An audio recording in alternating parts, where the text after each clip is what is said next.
వెజిటేరియన్స్కి non వెజిటేరియన్స్తో పోలిస్తే మనకి protein అనేది చాలా తక్కువగా అందుతుంది ఆహారంలో.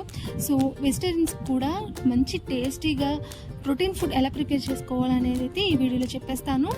సో అందరికీ నమస్కారం, నేను మీ స్వాతిని. Welcome back to food is life. ఈరోజు సోయా బీన్స్తో కర్రీ ఎలా ప్రిపేర్ చేసుకోవాలో చూసేద్దాము. సోయా బీన్స్ని మీకు కావాల్సినంత క్వాంటిటీ ఫస్ట్ అయితే ఒక బౌల్లోకి వేసుకొని మంచిగా 2 times అయితే వాష్ చేసేసుకోవాలి. ఇలా వాష్ చేసుకున్న తర్వాత దీన్ని మనం నానపెట్టుకోవాలన్నమాట. ఓవర్ నైట్ నానపెట్టుకుంటే మార్నింగ్ లంచ్ టైంకి మనం లంచ్ బాక్స్ ప్రిపేర్ చేసే టైంకి అయితే మనకి ఇది రెడీ అయిపోతుంది. సోయా బీన్స్ అనేవి మనం కొంచెం వేస్తే అవి నాని ఎక్కువ అవుతాయి అన్నమాట. సో చూసుకుని వేసుకోండి. అండ్ అలాగే మనకి ఖచ్చితంగా 8 నుంచి 10 గంటల పాటు సోయా బీన్స్ నానితే మనకి కర్రీ అనేది సింపుల్గా డైజెషన్ పరంగా కూడా చాలా మంచిదన్నమాట. సో ఇవైతే నానబెట్టేసుకున్నాము, ఇక్కడ చూస్తున్నారు కదా. సో ఇలా నానబెట్టుకున్న సోయా బీన్స్ని మనం కుక్కర్లోకి అయితే పెట్టుకోవాలి. సో దానికోసం ముందుగా నేను ఇలాగ గిన్నెలోకి అయితే వేసుకుంటున్నాను. మనం కుక్కర్లో సరిపడా గిన్నెనైతే తీసుకొని అందులోకి ఇలా నానబెట్టుకున్న సోయా బీన్స్ అన్నిటినీ కూడా వేసేసుకోవాలి. అండ్ తర్వాత మనం నానబెట్టుకున్న వాటర్ని కొంచెం వేసుకుంటే సరిపోతుంది. ఇన్నైతే అవసరం లేదు, ఎందుకంటే కుక్కర్లో ఆల్రెడీ కొంచెం వాటర్ పోసి ఉడకపెడతాం కాబట్టి. సో అంత వాటర్ అయితే అవసరం లేదు, కొంచెం వాటర్ పోసుకుంటే సరిపోతుంది. సో ఫైనల్గా ఇలా ఒక 2 బిర్యానీ ఆకుల్ని వేసేసి అందులో మూత పెట్టేసి మనం 3 to 4 విజిల్స్ వచ్చేంత వరకు ఉంచుకోవాలి. ఆల్రెడీ నానే కాబట్టి ఒక 3 to 4 విజిల్స్ అయితే మనకి మంచిగా ఉడికిపోతుంది అన్నమాట. సో ఇక్కడ చూడండి, ఇలాగా మెత్తగా ఉడికిపోవాలన్నమాట. మనకి ఒక 90-95% ఉడికిపోవాలి. ఫస్ట్ మనం కుక్కర్లోనే ఉడకపెట్టేసుకోవాలి. సో ఇలా ఉడకపెట్టుకుందని పక్కన పెట్టేసుకుని ఒక కడాయిని తీసుకుని ఇందులోకి సరిపడినంత ఆయిల్ అయితే వేసుకోవాలి. ఆయిల్ అయితే ఎక్కువ ఏం పట్టదు దీనికి, సో చూసి వేసుకోండి. తర్వాత ఇందులోకి జీలకర్ర వేసుకొని చిట్పట్లాడేంత వరకు వేయించుకోవాలి. ఇలాగ వేగిన తర్వాత చిన్న ముక్కలుగా కట్ చేసుకున్న ఉల్లిపాయ ముక్కల్ని వేసుకోవాలి. ఒక ఉల్లిపాయ అయితే సరిపోతుంది నేను తీసుకున్న క్వాంటిటీకి. సో ఇలా వేయించుకోవాలన్నమాట. ఉల్లిపాయ అనేది కొంచెం వేగిన తర్వాత ఇందులోకి బద్దలుగా కట్ చేసుకున్న పచ్చిమిరపకాయ ముక్కల్ని కూడా వేసుకోవాలి. మనం పైన పొడికారం వేసుకుంటాం కాబట్టి సో చూసుకుని టేస్ట్కి తగ్గట్టుగా పచ్చిమిరపకాయ ఉన్న కారానికి తగ్గట్టుగా వేసుకోండి. సో ఇలా వేసేసుకుని అన్నీ కూడా మంచిగా వేయించుకోవాలి. ఇలాగా వేగిపోయిన తర్వాత అప్పుడే ఫ్రెష్గా రెడీ చేసుకున్న అల్లం వెల్లుల్లి పేస్ట్ని కూడా ఇందులోకి ఒక 1/2 స్పూన్ వరకు అయితే వేసుకున్నాను.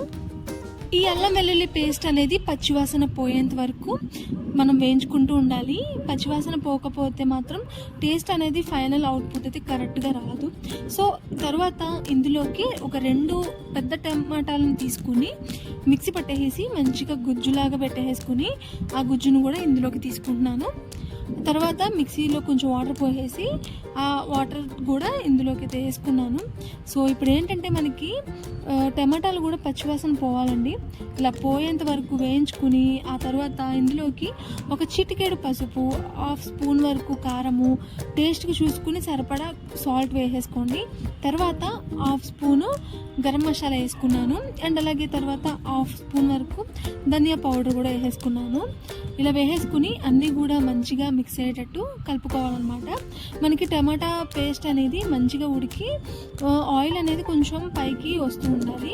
ఆ టైంలో మనం ఏం చేయాలంటే కరివేపాకు ఉంటుంది కదా, సో దాన్ని కూడా ఒక రమ్మని తీసుకుని మంచిగా క్లీన్ చేసేసుకుని దాన్ని కూడా వేసేసుకున్నాను.